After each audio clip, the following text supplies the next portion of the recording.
What's up, guys? If you didn't see, Blizzard posted huge updates for Season of Discovery Phase 2. Honestly, this is the biggest update I have ever seen from Blizzard on Season of Discovery, and there's a ton to unpack. But for this video, we're going to take a look at the rune information released by Blizzard, as well as my thoughts on these updates. Don't forget to like and subscribe if you enjoyed the video.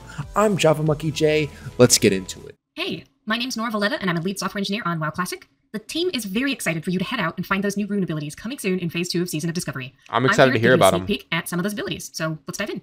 Let's hear them. Paladins. Sheath of Light will cause damage dealt with your melee weapon to also increase your spell power. It'll also cause your critical heals to apply an additional heal over time on the target.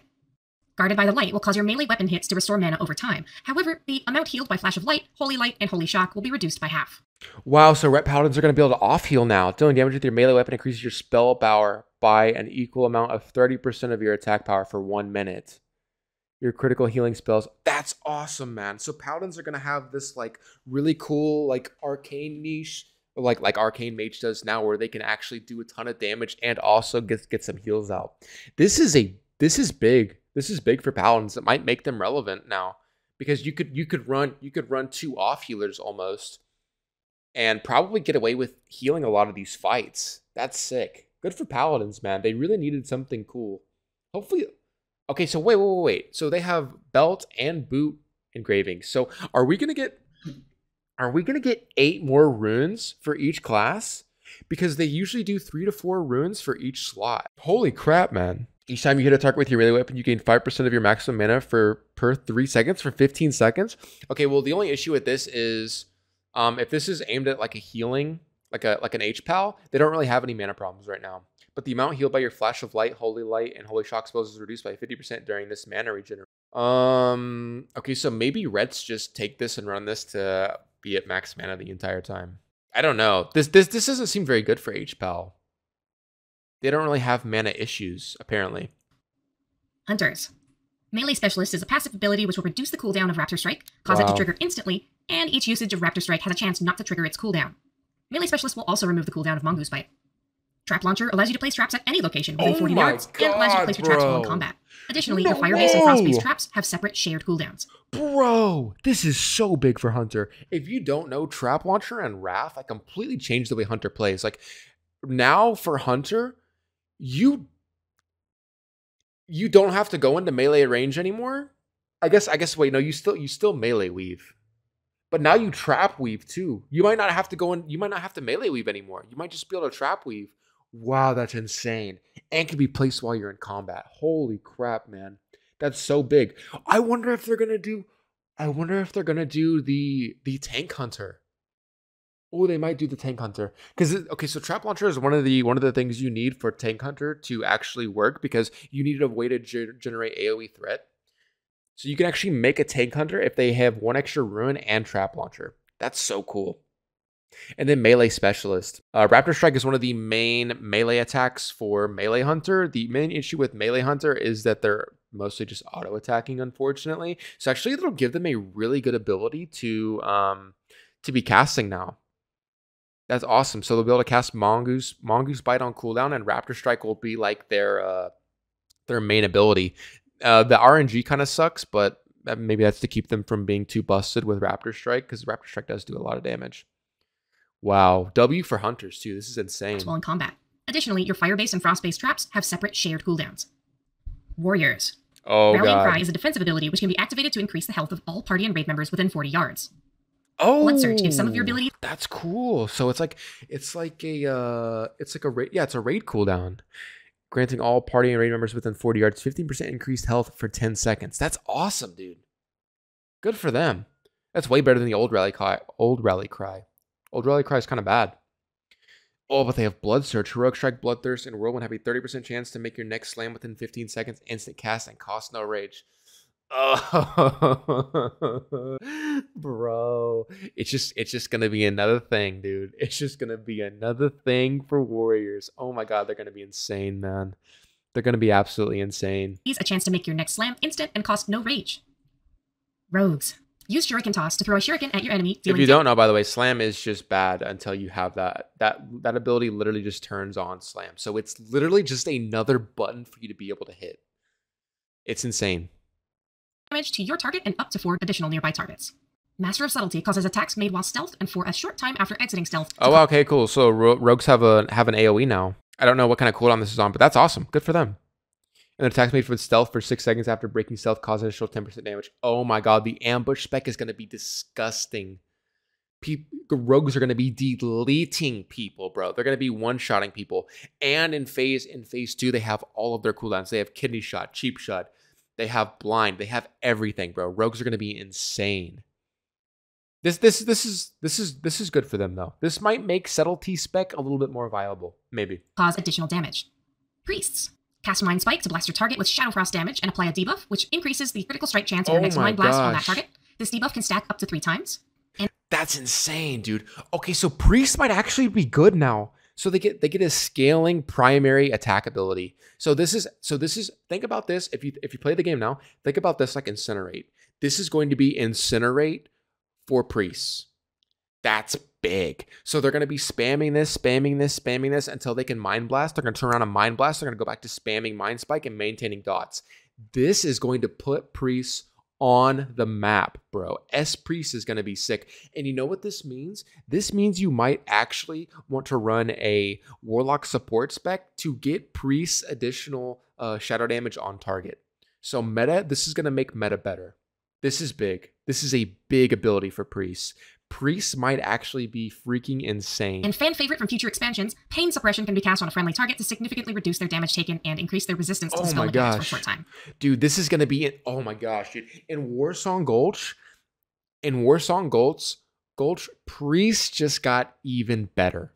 Pain Suppression is going to be mandatory in Warsong Gulch because you're going to want to put this on your flag carrier when he's about to die.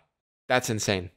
And the big thing here isn't even the 40% damage reduction, because there's so many ways to already get this. It's the increased resistance to dispel mechanics by 65% for 8 seconds. That's big, man. That's so big. So you're gonna want to pain suppress, FAP, and then you're just gonna live forever. Wow, that's crazy. Warlocks. Invocation. Oh god, Warlocks. They're either going to ruin Warlocks, like it's going to be even worse, or it's going to be like the best spec in the game. There's no in between for Warlocks. You refresh some of your damage over time effects while they have less than 6 seconds remaining. Instant damage will be dealt to your target equal to 1 tick of that spell's periodic damage. Garbage. Absolute garbage. So this ability is in retail World of Warcraft, and it works well because it gives people a leeway to play the game. Like it makes the barrier to entry to specifically affliction builds a lot lower. It gives you a little bit of leeway when you're refreshing your dots, but this ability is not good. Affliction's already bad. You never refresh corruption manually anyway. You do refresh Immolate manually, and you refresh Curse of Agony manually, but you're still going to want to get it to tick down all the way. It ticks every 3 seconds, I think. So you're still going to want to get the last. I guess you can refresh it a little bit early, and that's cool. Siphon Life doesn't really do a ton of damage, and it's not going to affect Nomergon units. This is an L. This is a fat L. It makes AF better, but this isn't really that good. Most Warlocks will take this for like quality of life, but this isn't like plus damage. This is just making it easier to play Warlock. So you no longer have to worry about refreshing your dots. Lowering the skill ceiling of Warlock. Dance of the Wicked will trigger a buff which increases you and your pet's dodge chance anytime either of you deal a critical strike to an enemy. You'll also Oh my god. You'll also both regain 2% of maximum mana. Oh my gosh, boys. Support meta Warlock is fucking in, bro. This is huge. You and your demon pet gain dodge chance equal to the spell critical strike chance each time you deal a critical strike to an enemy. That's big for tank. I don't know if that's not very big for any kind of DPS or anything. So I guess Warlock doesn't get a plus damage increase, which kind of sucks. It means that they're going to be still A tier-ish. They're not going to move into S tier.